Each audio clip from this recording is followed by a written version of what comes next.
Hello, and welcome to the Community IT Innovators Technology Topics Podcast, where we discuss nonprofit technology, cybersecurity, tech project implementation, strategic planning, and nonprofit IT careers. Find us at communityit.com. You have a good topic? Kind of the increase in viruses, importance of implementing Phish-Resistant MFA, and I mean, those two things maybe can go together. So welcome everyone to the Community IT Innovators Technology Topics Podcast. I'm Carolyn Woodard, your host, and I'm really excited today to be here with Matthew Eshleman, our CTO and cybersecurity expert at Community IT. And Matt, would you like to introduce yourself? Sure. It's great to join you today. My name is Matthew Eshleman, and as Carolyn said, I'm the Chief Technology Officer here at Community IT. I've been with the company over 20 years, played a lot of different roles during my tenure, and am currently focused on our backend cybersecurity platforms and work with clients on some of the specific training and strategy around cybersecurity initiatives. So it's great to get a chance to talk a little bit more about that today. And I think you had a couple of topics that are kind of recently in the news and kind of recently coming up that you'd like to talk a little bit more about. Yeah, exactly. So, every year we do our nonprofit incident report, which you can download and find on our website. So that's something that we published a few months ago.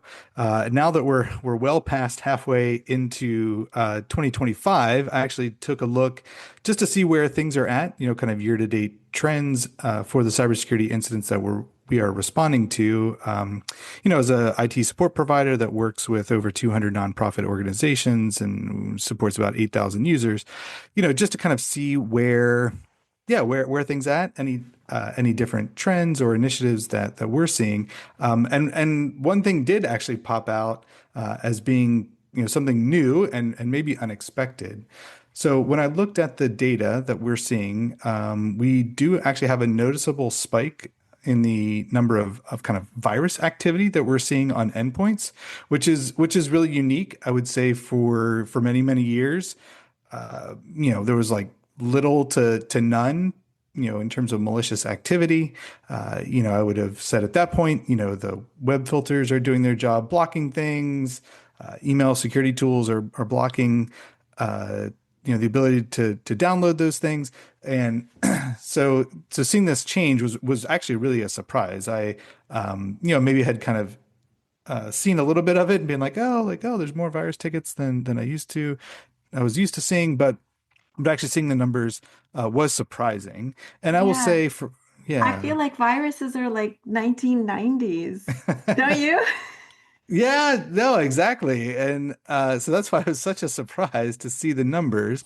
Now, I will say, from my perspective, we kind of categorize kind of two different classes of malicious endpoint activity. So the one thing that we've actually seen a pretty high level of that's really frustrating to deal with and kind of hard to stop would be, kind of those malicious browser pop-ups. So, if you've ever been, on a website and then all of a sudden you get this pop-up that says your computer's been infected, call this number right away, or McAfee's detected a virus, here's the number to call to get service, right? Like those things are really tough to protect against because they use this browser pop-up service that a lot of other trusted websites use to provide notifications. And so there's some downsides to turning that off. And it kind of creates a scary situation that people get tricked into calling that number, or, they're not able to figure out how to close the browser window because it takes over the whole screen and there's not an obvious way to close it. So we have seen that level or that type of attack, pretty frequently. But the virus activity, which we would categorize as actually being like malicious software, like that's the stuff that really has increased.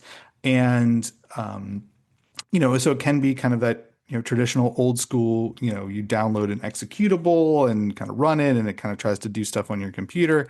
But we are also now seeing, what would be called kind of living off the land attacks, or so-called so-called fileless malware, which would be things like for Windows computers, PowerShell scripting, where the bad guys are kind of able to get people to attempt to execute this malicious PowerShell, either by, in some cases, they ask people to run it, as part of an attachment. And they'll say, hey, like this is a secure file. Here's the code that you need to run in order for us to have a secure communication, right? And so they'll run it that way. We do have a few clients that are still hosting web servers that are, kind of publishing resources or databases and that kind of thing. And so those systems are really getting targeted as well. So I think a combination of some legacy on-prem things that aren't updated to, people kind of running this malicious PowerShell and being tricked into it, to, I think people searching for and kind of trying to download different utilities. That's a way that, these things are getting initiated. And I do have to wonder if, at the root, maybe some of the reasons why we're seeing this increase in malicious software, malicious code is due to, kind of the continued lower barrier to entry for running malicious software, right? You can kind of throw it into AI, generate some prompts, have some crafty queries, right? Hey, I need a PowerShell script that, does X, Y, or Z. And, now all of a sudden, instead of, the 1% of people being able to write that malicious software, now it's 50% of the hackers can write that software. So so all that to say, we are seeing more virus activity on endpoints. Some of it's user initiated. The good news is, I would say, is that our security tools are really blocking and preventing this. And so, we still haven't had those cases where there is actual ransomware or something malicious is ultimately executed in all these cases, because we have cloud-enabled endpoint protection on all the devices we're supporting. We're getting those alerts into our platform that, hey, like this threat was identified, it's been blocked, it's been quarantined, but that number has really been on the rise, kind of year after year. So, be attentive to what you're doing when you're browsing. Don't download random software just because it has a good and appealing link.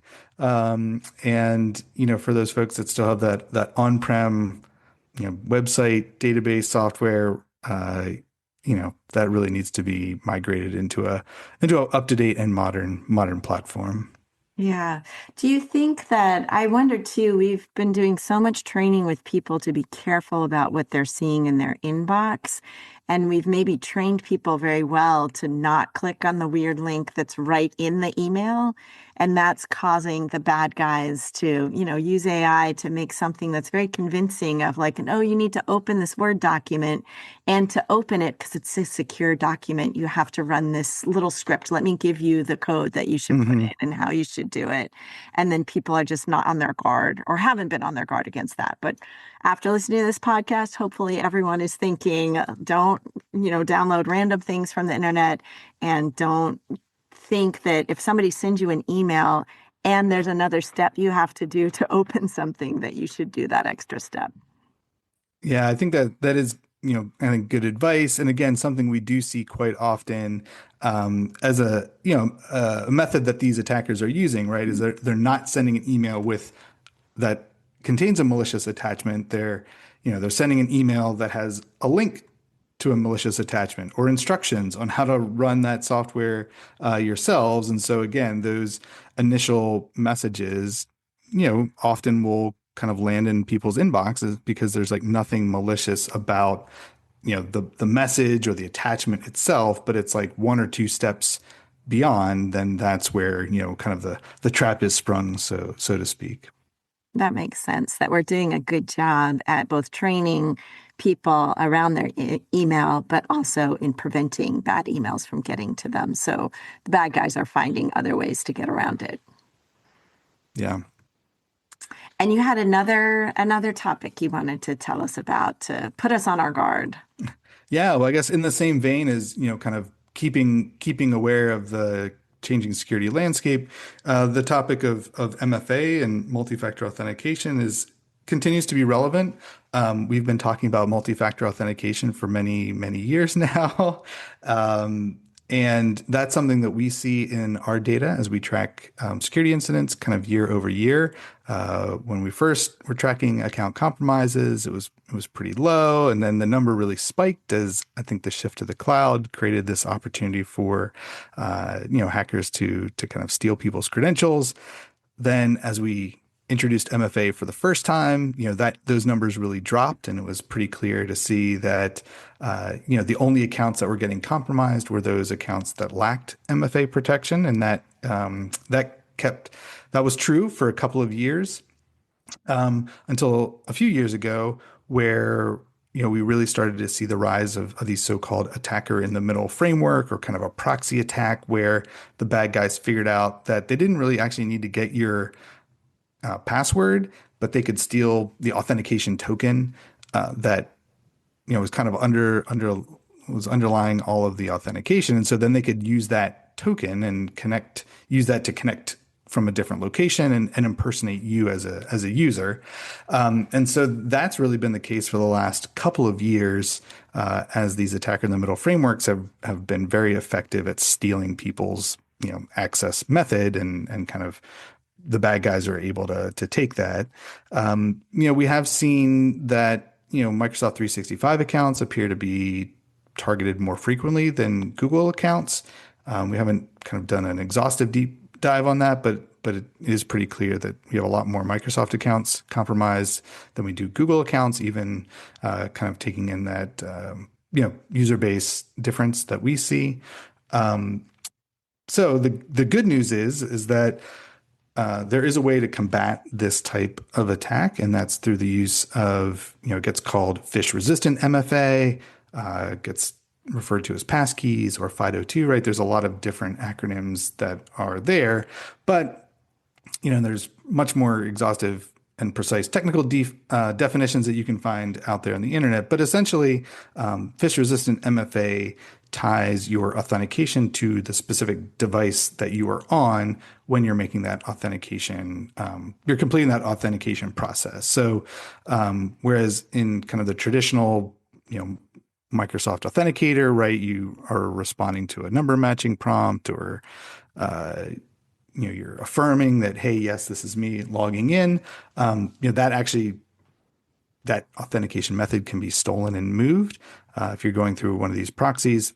So the Phish-Resistant MFA says, hey, we're only going to allow this authentication token to exist when it's coming from this specific device that we kind of know and trust and have validated. So that's an important transition to make, particularly, I think, for users in the organizations that, particularly have access to finances, right? So seeing that we're, largely in a kind of an opportunistic cybercrime environment where the bad guys are really after money, right? That's kind of the primary driver of this is cybercrime. They're after the people that can make the changes to wire payment information, can, buy gift cards, can kind of do those things. So protecting accounts that are in that category is really important with Phish-Resistant MFA. The good news is that you can do that. It's a lot easier to do that now than it was several years ago. You can do that with kind of built-in technology in your existing computer. So whether that's a Windows computer, you can use Microsoft Hello to provide Phish-Resistant MFA. If you're on a Mac, you can use the Trusted Enclave and Touch ID as a way to provide that Phish-Resistant MFA. And Microsoft has even started to add in that passkey support to the Microsoft Authenticator app on your phone. So it does mean that, for organizations, right, if you don't have to buy your staff another app or token or anything, they can use some of the existing tools that they have. So, one option would be to use Microsoft Authenticator and roll it in passkey support. It is a little clunky. It's not a perfect and kind of super frictionless MFA requirement. You have to take a picture, use a QR code on your phone, right? So it seems a little clunky, but it does work. It's very effective, and you don't have to buy anything else extra. On the flip side, you can still buy those physical security keys, right? FIDO keys, and use that as a secure MFA method. I'd point folks to the YubiKey donation program. So they have a donation program geared towards nonprofit organizations, and they will, provide those physical keys as a donation if you qualify. So, and even if you don't qualify, you can get FIDO keys for $20 to $30, $40 per person. And so again, if people have those reservations around using their personal phone for work, it's easy to provide somebody a physical key, just kind of be done with it. And then you've got a really strong authentication method that really provides a high level of protection against those opportunistic hackers that are out there. Well, I feel like you had said earlier, but we should probably highlight that, maybe people on your executive team, your CFO, your executive director, maybe even people on your board who have access to a lot of that sensitive information, that you might want to just get them the FIDO keys if they're not willing to do the other options, or just do some kind of training with them of this is how you use the more secure Phish-resistant MFA, so that you make sure that those people are really protected. And I do want to just make sure that we say, like back in the day when it was passwords, it was like we would never say, well, they can crack your password, so just don't use one. There's no point. Right. Yes. Right. So we've been saying forever that MFA, you have to have MFA on all your accounts for everything you do. And we still say that. It's still better than leaving the doors open. We're just saying, I heard something the other day that said if there's an option to make a pass key, do it. Like you should be doing that if you're on a Mac for all of the different options. And then, as you said, for Microsoft, if you're using Hello, just use that. Yeah. And I think, folks that are making that transition into passkeys, I think you will find it's a much lower kind of bar to enter. It makes your authentications faster if you've enrolled it. So, I use both a Mac and a PC. And so, yeah, the sites that I have that are passkey enrolled are tied to my Touch ID or Windows Hello. Yeah, I don't have to go find my phone and click on this or do that. The device has all of that security information. It's embedded, and I can have that really fast and secure authentication process in a way that actually is faster for me than having, trying to go back and go to my phone and find the right MFA app that I stored that token in. And so, I think it can be a better and faster method. Well, and just me personally, I tend to wait a little while and see if this is really a thing before I start doing it all the time. And the first couple of times I saw passkeys, I was like, well, what is that? I already have the authenticator. Are you trying to trick me? So it's good to know that, the passkey, as you said, it's going to tie your logging in to the device that you're on, so that can't be stolen and used by some bad guy in some other location to pretend to be you. Yeah, exactly.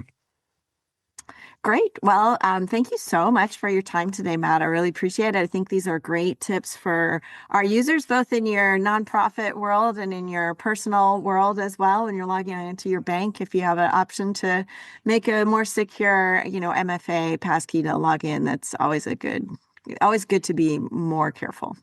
Yes, exactly. So great. So just be attentive out there. Be mindful of downloading or executing commands that are given to you by email.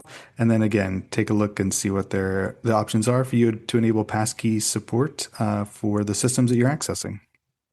Sounds good. Thank you. Thanks. Community IT does these free webinars and podcasts for our community, and we love sharing our knowledge and experience. If you have more questions or are having trouble with your IT at your nonprofit, please get in touch with us on our website, www.communityit.com, so we can start a conversation or schedule an assessment. Downloading any of our free resources there will get you signed up for our webinar reminders, and you can attend our next webinar in real time and ask our experts your own questions. If you love podcasts, please subscribe and leave us a rating to help others find this leadership resource for nonprofits.